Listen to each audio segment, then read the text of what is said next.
Welcome to another edition of Len's Burning Bush. I am Len Harvey. Before I bring on my guest for the week, I want to talk about what's really burning my bush. So apparently wherever you go now, you see seltzers in different flavors popping up. And I was thinking, when did this actually become a thing? It kind of sneaks up on you. You don't understand it. It's kind of like when, you used to use Yahoo, and then all of a sudden people say, Google it, right? When did this happen? It just kind of happens. So it's kind of interesting. So it looks like White Claw in the alcoholic seltzers was the first one. And for those of you that don't know, White Claw Hard Seltzer is an alcoholic seltzer water, and it's manufactured by the Mark Anthony Group. Now, it was first introduced all the way back in 2016, but it got really popular, I think, in 2019. It's sold in many different flavors, and the only other seltzer that is kind of right in their league is Truly Hard Seltzers, the runner-up. They hold about 25% of the market share. Now, the dominance of the Claw market is probably due to being in the right place at the right time, similar to Kleenex and all of these companies when they come out with stuff. But what I have a hard time with, and this is kind of what's burning my bush, is that White Claws are pretty good, and the others are not as good. And that's really where I have a problem. It's like, why do companies need to say they've entered the seltzer market if their product is not as good as the original? It's kind of like electric cars. If it's not Tesla, go away, okay? Because Tesla is the one that started it. They know what's going on with it. And all these other companies are just following what Tesla did, right? White Claw was early on the scene. They were the first hard seltzer brand to become a household name. And not only that, but that's where the vernacular came in, right? The meme led to the unsponsored Claw Me Bro with the Instagram, right? And there ain't no laws if you're drinking the claws, right? Remember that. So White Claws pretty much have done a really good job of this. And this is why all these other companies are now trying to get into the market. Coors is in last December with the Vizzy Hard Seltzer. Oh my God, that's nasty. I'm sorry, but they're not going to sponsor me anyway. So Vizzy Hard Seltzer, do not like it at all. Anheuser-Busch, Budweiser came up with ones as well. And I was at a party and I had some of the mango. Oh my God, it was awful. And I'm just wondering, because the seltzers that White Claw does, they do something different, and the mangoes are very good. So my thing is have you tried these other brands? Maybe you like them, maybe you don't. But my point to all of this, if one company gets it right, do we need a knockoff? I mean, obviously, if you want a Versace and you want something to knock off there, it's going to save you some money, and you can buy something, a watch off the street that might look like a Rolex, but it's only $100. Maybe that would be the case. But in the case of seltzer, have you ever gone to a bar? It's still going to be $5 or $7 or depending on where you are. So I just don't get it. Copying is the dearest form of flattery. But if you're going to copy, then at least do it right. Claws out, bitches. With that being said, it's time to bring on my guest for the week. She is making her second appearance on the show. She last appeared July the 4th. She is one half of the morning show, the Danny Bonaduce and Sarah morning show on KZOK in Seattle. Please welcome the very talented and lovely Sarah. How are you, Sarah? I'm great. Thanks for having me, Truly Lover. Truly. I love it. Truly, truly. Every time I see that, I think of that song, and it makes me... No, have you had... I'm sure you've had all these seltzers. I'm drinking them as well. I have, and I feel like it's like a bit of a peer pressure type of thing that I know it's not going to be something I'm really into, but I had to try them. I will say some of White Claws are decent. The Bud Light ones are pretty gross. Yes, agreed, 100%. Awful stuff, yes. I do drink, if I'm going to have any of them, I do drink Truly because that is a sponsor of the National Hockey League. Oh. So I want to support because I love hockey. The only exception I would say is if you go to maybe a local brewery, they might be using better ingredients. And they want to have a seltzer on the menu for the person who doesn't like IPA because they have bad taste.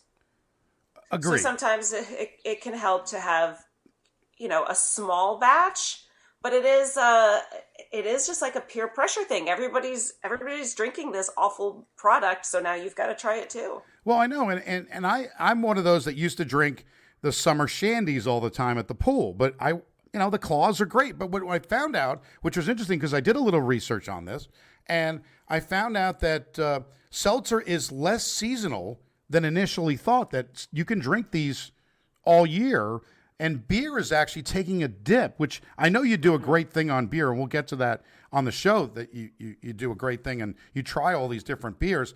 But it looks like millennial and Gen X consumers aren't as interested in beer as previous generations. I think that's what the problem is, right? It's definitely part of the problem. And I will say, if you go, I don't know if everybody has a Total Wine or a Bevmo, huge liquor stores, and everything is set up by aisle. So you go to the vodka aisle and you're going to see, 50 different kinds of vodka. If you go to the seltzer aisle now, which is now a thing, you will see probably 50 different brands of hard seltzer, and 90% of those are failing. So I think we are going to see a shift away from it, even if Gen Z and millennials are shying away from beer. There's going to be another trend, whether it's PBR coming back or, all of a sudden they're really into drinking lagers or something. This hard seltzer thing can't last another year. No, because, when we were growing up, there was, I remember the Zimas. Do you remember the Zimas? Yes. I have a friend who still seeks it out. Well, it's kind of like Tab, I guess. Apparently Tab went away, and but Zima came around, and Zima was like one of those things where, it was like wine coolers, right? That came around, and that was popular, Sure. And then they kind of went away. But Zima never really did very well, and I always wondered about that. And now these seltzers come out. It's pretty much Zima, isn't it? Or close. Yeah, but you remember Mike's Hard Lemonade and Smirnoff Ice. Those were real big for a while.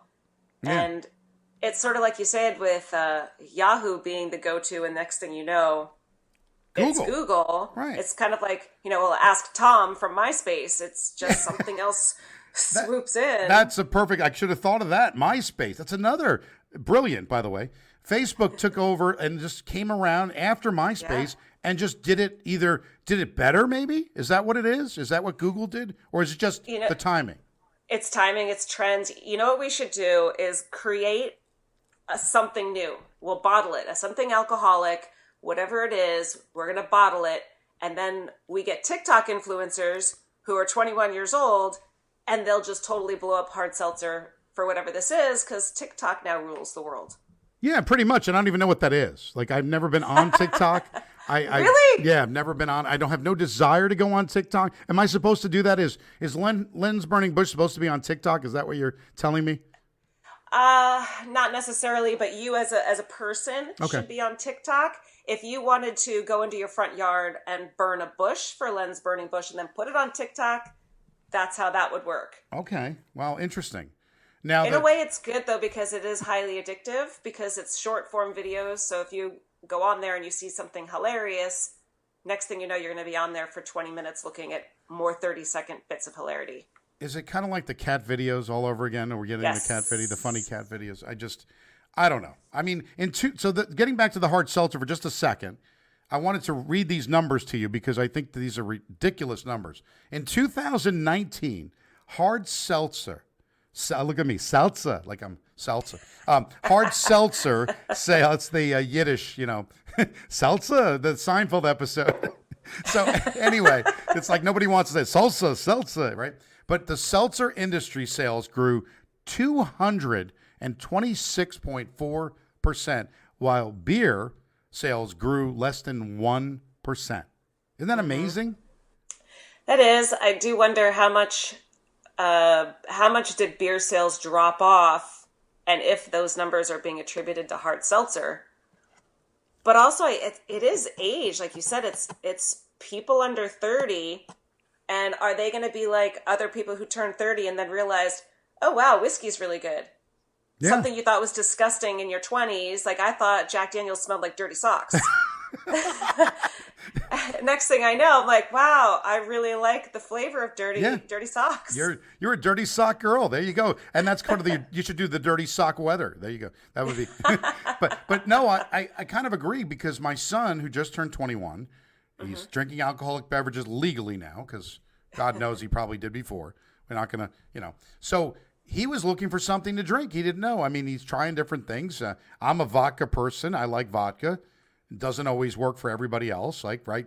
That's another popular thing. Tito's, right? I drink Tito's and club soda. People go, well, that's terrible. Like, why would you drink that? And because I like it. I don't know. It's you go to Vegas, Tito's and soda. It's kind of easy. Yeah. But people like in Kentucky, they like bourbon, and I like bourbon too. I don't mind it. But like you, there are certain things I don't like, and one thing there's two things that you should never do after midnight, right? And that's tequila and Fireball. Those are two things that nothing good can happen. And feed gremlins. Yes, and Gizmo, right? You can't feed them after midnight, and you can't get them wet or something like that. But that was we warned you. You didn't listen. That movie. So I don't know if you've noticed the other trend is. So you've got the White Claw, then you've got the Truly, and you've got the other brands that are coming out, but then you've got the ones that are high octane. And so that's just made for people who really want to get drunk faster. So they'll be like 8% as opposed to a White Claw, which is 5%. So now the whole thing is trying to outdo the person on the market before you. Oh, mine's got more booze in it and it costs the same price. So why wouldn't you want to get drunk faster? That's the other problem. Do you really want to get drunk at all? Like, I think the idea is you want to get a little bit of a buzz, right? Not to the point of where where the hell's my car? You're such a grown up. I am such a grown up. It's funny. I'm dating myself because the movie Arthur in 1980, came out. You ever see the movie Arthur with Dudley Moore? Yeah. Yeah, he's in the car. Bitterman once around the park. You know how much I love the park, right? So we're in Vegas and we're in a limo. First thing I thought of was like, Bitterman, put it around the park. I want to get a good view of the park. But why are people that drunk? I mean, that is just over the top, right? There's a point, and I think it's kind of like the same thing goes for eating. Like, do we need to eat that much? You go to other countries, which you've been, and I've been to Italy and to Munich. So I've been a couple places outside of the U.S. and Canada, of course. But I noticed that in Europe, the portions are smaller. But they give you kind of like a little flavor, a little taste, right? If you want dessert, you get a little piece, not a big piece of cheesecake. Like that's going to, you're just going to be like, oh my God, I ate too much, right? We just eat too much. We drink too much. Like everything is just always got to be the top, where you got to drink the 8% as opposed to the 5%. Because God forbid you drink the 5. The land of excess. Yes, a little bit. Now, what are your thoughts? You like beer, I know that, and you do on your show. You actually go and visit beer. We've talked about this the last time you were on, and you go and try out different beers, which I think is wonderful. By the way, you're doing a good service for the population, especially in Seattle, right? You're getting everybody to know what beer is good. Now, do you actually say if you don't like something? I don't. Do you really go that sucked, or no? You can't do that. You got to be political. I try to be a little diplomatic, and I'll say this is not to my taste. Because there is somebody who might like it. If you don't like the mango White Claw, well, someone else clearly does, or it wouldn't be in a can. Right. So if I go to a brewery and I think it's not good beer, maybe it's just me and there's someone out there who is enjoying it.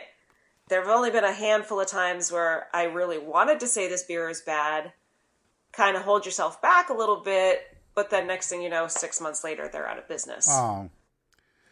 Well, that's too bad. I mean, I went in Germany. I went in Munich. I took a tour of the Aint brewery and loved every minute of it. And they had great different beers. I wish we could get it in the States because it's kind of hard to get.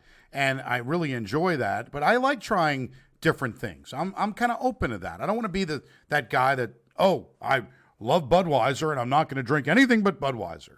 I mean, I drink Coors Light too, but I like the other stuff. I like to try. I mean, I like, sometimes I feel like a blue moon. Is there anything wrong with that? Like once in a while, I have a blue moon or, whatever. I kind of like we actually have a tap in the house that we got. And I think I told you about this the last time because you wanted to come over. I have a tap in the house that actually has a German beer.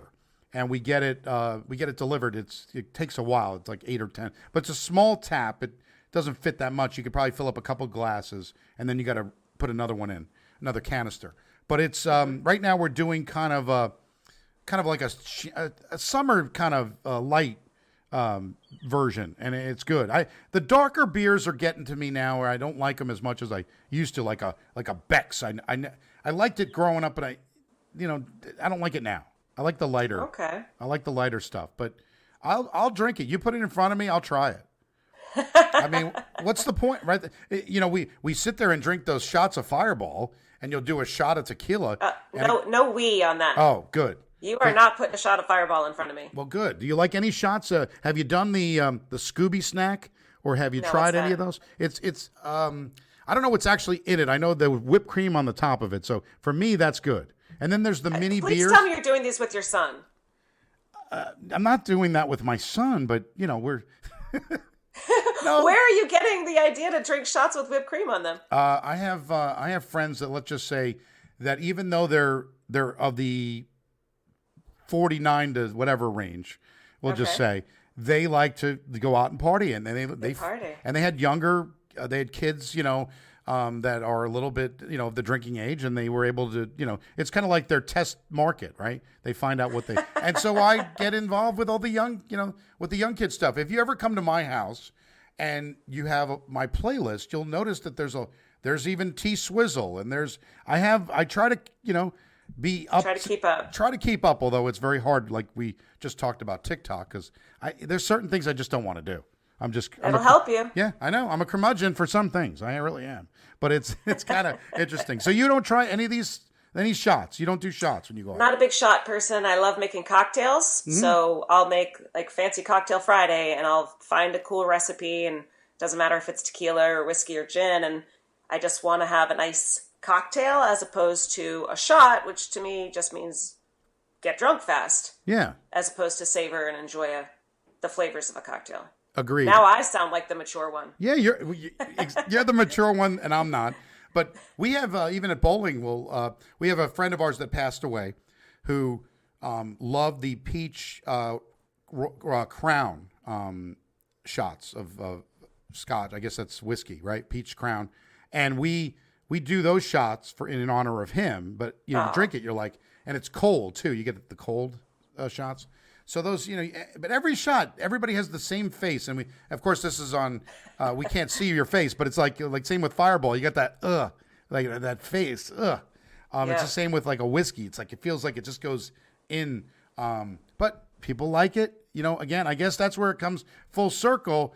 I don't like some of the Truly ones, and I don't like the Budweiser seltzer, but there's obviously someone who does because they keep selling it. So, these are the things that we talk about on this show. Now, have you had any trouble sleeping lately? Do you sleep well? I sleep well, yeah. See, me, not so much. I don't know what it is. I try. I mean, I have a Sleep Number bed. I do all the things I try, but I think it's because of a lot of alcohol or a lot of drinking before bed. It doesn't go well, right? Yes, the shots. That's what it is. I got to stop with the shots. But apparently there's a new method. If you're having trouble sleeping, I don't know if you've heard this, but have you ever heard of the 4-7-8 method? 4-7-8 method of sleep? Yeah. Apparently it deals with some origins of yoga, and it insists that truly scientific, it's vetted apparently. It's a simple breathing technique that works to calm stress by activating your parasympathetic nervous system, I guess, and it's known as your rest and digest mode. So the first thing they tell you, this is according to Vogue, okay, because it's got to be right? If it's according to Vogue. It says to breathe in through your nose for a count of 4 seconds. And then you hold your breath for 7 seconds. Whoa. Okay, which you can't do on the radio. But you exhale for 8 seconds, making a whoosh sound through your lips, to your pursed lips. And then you repeat it up to 4 times. Now, they say that the 4-7-8 method can be used to kill stress and calm your body at any time of the day, and not just bedtime. So if you want to do it at your desk, you're more than welcome to. And they say if you can more consistently use the technique, the better it works, just like anything else, I guess. So give it a try and see if that's the answer to your sleep. So if you're sleeping good, maybe Matt isn't. I just figured we got to be do like a service like you're doing with the beer on your show. If people are having trouble sleeping, try this 4-7-8 technique, and I'll try to post it on my Lens Burning Bush Facebook page too. You could also just do a shot of NyQuil. I will tell you this. It's funny you mentioned that, but years ago, all that stuff would work for me.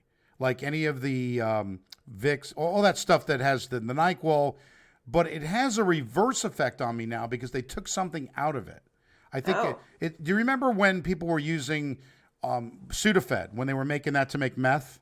They took something out of the NyQuils of the world. So when you take it, it actually keeps you up at night, which I've noticed.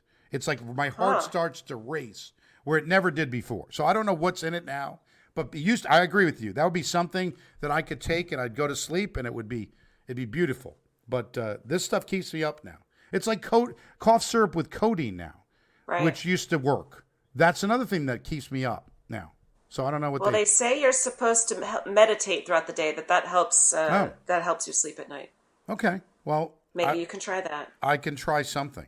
So you and I have had a conversation off the air about parenting, and I want to bring up a story that I found, which it's perfect for what we talked about. We talked about how parents today are just kind of. We don't understand. They're very coddling.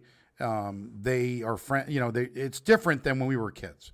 But Paris Hilton, do you remember Paris, of course? Of course. Yes. Yeah. She predicts she's going to be a strict mom. Now, if that's not something that's odd, but she says her sister Nikki Hilton Rothschild and their mom Kathy co-hosted Christmas in September event at a toy drive on Tuesday in L.A. And they spoke to Extra, and Paris shared that one worry she had about having a daughter, which she previously revealed she'd named London. But these are the things that she worried about, and she wanted to make sure that she was a strict parent. Now, that is going totally opposite of her growing up, but I guess you have to stop it at some point in a generation, right? Well, yeah, and I guess she attributes some of the problems that she wound up having to her parents letting her just fly free, and that she was partying and going places as a teenager, and she didn't have anybody telling her no. So then she got sent to a school for bad kids where she says all sorts of bad things happened to her. So I guess she's thinking if you then all of a sudden, for your kid, are super strict, those things won't happen to you. But what often happens if you are too strict with your kids? Yeah, they're gonna rebel. They rebel. So good luck, Paris. I know. Good luck, Paris Hilton.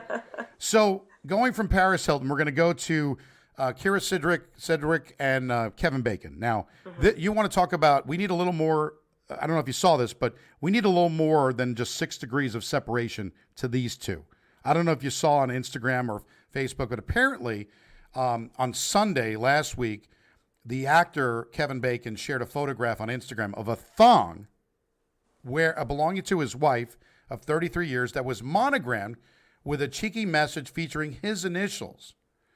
And in the comments section, Cedric wrote, thanks for airing my dirty laundry. I don't know if you saw this, but it's kind of funny. It apparently says, I heart KB on her thong. And it's like, why would you share your wife's thong on social media? And I'm just thinking, I guess everything is open now, right? You're not putting, hopefully that's not going to happen in your house. No, I think Matt knows I would kill him. Yes, exactly. Well, why is it okay for Kevin Bacon? I guess Kevin Bacon can pretty much do anything he wants. That's what it comes down to. He's a darling. Yeah, I think, there's a handful of people in the world that you feel like everybody likes. The Rock, for example. Yep. Love The Rock. Everybody loves The Rock. And who doesn't like Kevin Bacon? Well, so exactly. Even though Kevin Bacon decided to share a picture of his wife's thong, which, was cute, but most people would get upset. You can't get upset because it's Kevin Bacon. Right. But it's interesting how, you're right. It is the person doing it that makes it okay. Like, it's just like, it's just Kevin Bacon. What do we care? But if he had shared a picture maybe of her sleeping or something, like, that one's not cool. Mm-hmm. Sharing pictures of people sleeping, that's creepy. Yeah, no, more so than underwear. Oh, really? See, I would think the underwear would be a little more creepy, but what do I know? I don't know much, but what do I know? I'm just doing this. I don't recommend either. No, with your wife. I don't think it is. I think we got to stop taking pictures of everything. I swear to God, the thing that irritates me the most is when you're walking somewhere and somebody is blocking the walkway because they're trying to take a damn picture on their cell phone. Just remember it. It'll be there. Because 7 years from now, you're never going to remember that picture that was on your phone that you might have lost and it went to another phone and you have no idea where it is anyway, right? Yeah. It's too much. Savor the moment. You just went so you traveled a bunch. You've been to Africa, which I would love to go. So how was it? I would recommend it. Matt and I planned this trip for several years. It's not a real easy trip to just do at the last minute, but then because of COVID, we postponed it. And then this beginning of the month, beginning of September, we just said, okay, let's just do it. And the only reason we felt safer doing it is you get tested constantly. You need to show test to get on the plane. They're doing temperature checks everywhere. And so we felt pretty good the whole time. And everybody we met on safari was totally vaccinated and safe and seemed like they took it all very seriously. At the same time, like you were saying about taking pictures, seeing a lot of animals like giraffes and elephants and tigers, you want to see it, but you also want to take pictures because you can't believe you're seeing a tiger 2 feet away from you. Yeah, no, I don't blame you for taking pictures of certain things, but it's like everything. It seems to be on the phone. They're taking pictures. Stop. Sure. There was a PSA that I saw about they showed a couple of different reactions to what would happen if you did something different as somebody walked by you, right? So the first one was the person walked by each other and they were not looking at their phones and they met each other and they fell in love eventually, right? The second one was the same two people were on their phones and they never met each other because they were looking only at their phones. Mm-hmm. And it's like, you never know who you're going to meet. So put the damn phone away for a second. You don't need to be on it. It's I did an episode a couple weeks ago. It's $1,000 phone. It could do all these wonderful things except make a phone call. But it's just it's like crack, right? It's 100%. It's crack. And I think that we are always on it, but we got to stop every once in a while and enjoy. Like when you go to Africa, just enjoy. I mean, take it all in. I was once watching my son's. I coached baseball for a long time, and the 1 year I didn't coach was the last. So they played one more year with another team, not with the team that I had. So it was like when my son, I think, was like 15, and I'm in the stands, and one of the kids at shortstop made a over-the-shoulder catch, which I can vividly see in my mind right now. And it was a wonderful catch. I never took a picture. But all these other people, they sat there and they took a picture of it. Do you really remember it better if you just watch it or take the picture? That's the question. And I think it's the other way. Like, I always remember it better. Well, I mean, this is going to sound real heavy, but what about in 30 years when you're struggling to find those memories? Maybe then you're going to want that picture to help jog your memory to try to get it back in there. Yeah, I guess, but I want to tell stories. I'd rather hear the story because sometimes, like as I do play-by-play for sports, as you know, mm-hmm. And I like doing the picture, doing it on the radio, kind of explaining from left to right, from right to left, and putting a picture in someone's mind. And sometimes the story is just as good as the picture, if you know what I mean, right? True. Picture, you just kind of... That's a gift. Well, I guess I have some kind of a gift. I don't know what it is, but it's a gift of something. Now, did you watch, as somebody who you grew up in Boston, so it was a little different than Jersey like me, but did you watch The Sopranos? Were you into The Sopranos? I was, and I was living actually in New York at the time, and we used to have Sopranos parties. people would come over and everyone would sit there and watch it, because I don't think the DVR really existed at that time. No, So it was must-see TV on Sunday night. You had to be there. It was a big deal, and we would have as many people as we could fit on my couch, and it was a big deal watching The Sopranos. Yeah, it's kind of interesting. It all changed after that when we started binge watching and whatever. But The Sopranos was a series that you really wanted to watch it on Sunday night. Now, with HBO, you could watch the replay at another time, but you couldn't watch it on demand at the time. Well, maybe you could, but it was more of Sunday night. But you wanted that Monday morning water cooler, whatever you want to talk about. Totally. But at work, you wanted to make sure they watched it so you could talk about it. And it was just a phenomenal show. And of course, we lost the late, great James Gandolfini, who had a birthday recently. But his son, I don't know if you saw this, but there's going to be the prequel coming out, and his son looks so much like him. Yes. It is crazy. But October 1st, the prequel to The Sopranos, The Many Saints of Newark, is premiering in theaters. And I think I've got friends and I have HBO Max, but I think we're going to the theater instead. Really? Yeah, I want to go to the theater. I really do. It's a big deal. Well, I'll tell you a story. I met James Gandolfini in New York once. We went to a bar called Hogs and Heifers. And if you remember the movie, I think it came out in like the 90s, what's it called? Cowgirl Ugly? Cowboy? Cowgirl? Ugly. I know what you're talking about. I used to dance on the bar. Yes. So Coyote, that's Coyote Ugly. That's there you go. Yeah. All right. So that was a bar based off of Hogs and Heifers. It was in the meatpacking district of New York City, and it was a bar where girls would go up onto the bar, dance, take off their bra, and throw it, and it would then hang on the ceiling.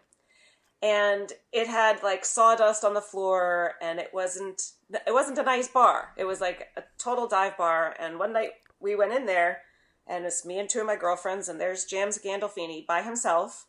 And we were playing pool, and he came over by himself and played pool with us. Just like wanted to play in. Didn't say much. Super quiet guy, super nice. We lost. We gave the table over to the next people, and then just went, holy shit, we just played pool with Tony Soprano. now, what's great about that story is that I think people get too enamored with celebrity. They're just, again, like regular people. They want to do the things that you want to do. But the people that like, oh my God, they start, getting into their face and they want to touch. It's like, get away. He just wanted to play. We didn't know who he was. And that's he probably loved that. He knew that you knew who he was, because how could you not? And he just wanted to play pool and not deal with the bullshit of just, of everything. And it's kind of nice. A great story. He I didn't have any good stories like that, but that's tremendous Sopranos reference. Look at you. You're just amazing. Now, of course, you and your girlfriend did not put your bras up in the rafters, I would imagine, right? Or we're not going to, your husband is not around, right? We can, I love it. Well, the G-rated side of things, you didn't show anything. You didn't lift your shirt up. You did take your bra off through the arm. Now, so if I maybe didn't leave there with all of my clothing, nobody saw any of my privates. Oh, well, that's terrific. I just find it interesting that you girls can do that. Like, you can do that without taking. We have so much trouble getting it off, and it's just I don't understand how you could just take it through your shirt, and it's a kind of an amazing thing. But we'll digress a little bit, and we'll find out how we can hear Sarah's dirty weather forecast. Because would you do like a little dirty forecast for me on the show, or you're not allowed to? Is it copyright? I'm not allowed to. Everyone will have to go to KZOK.com to hear it for themselves. Perfect. See, look at that. We promoted it. So how do I consume other than is it KZOK.com? But is there any app that they need to download, or they could just go to the KZOK? KZOK.com or the free iHeartRadio app. Those are the two easiest places to see it. Yeah, this is a must listen to, everyone, because she does the best dirty forecast in the business. She is, and Thank you, Len. Of course, she doesn't. It's not something that comes naturally to her. She has to. She's a great actress, and she does a wonderful job doing it. Right? We don't want to do it, but I think we got to watch The Sopranos new movie, and then you and I will talk about when it does come out. Are you going to go see it, or are you going to do the HBO Max?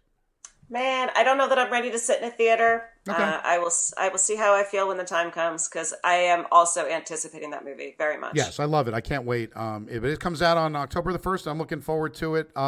Sarah, you are a genuine treasure, and I love talking to you. I could do this for hours, and I'm sure no one else wants to hear me talk for that long. But Thank you, Len. It's always a pleasure. always a pleasure. Now, you can like Len's Burning Bush on Facebook, at Len's Burning Bush. You can follow at Len's Burning Bush on Twitter.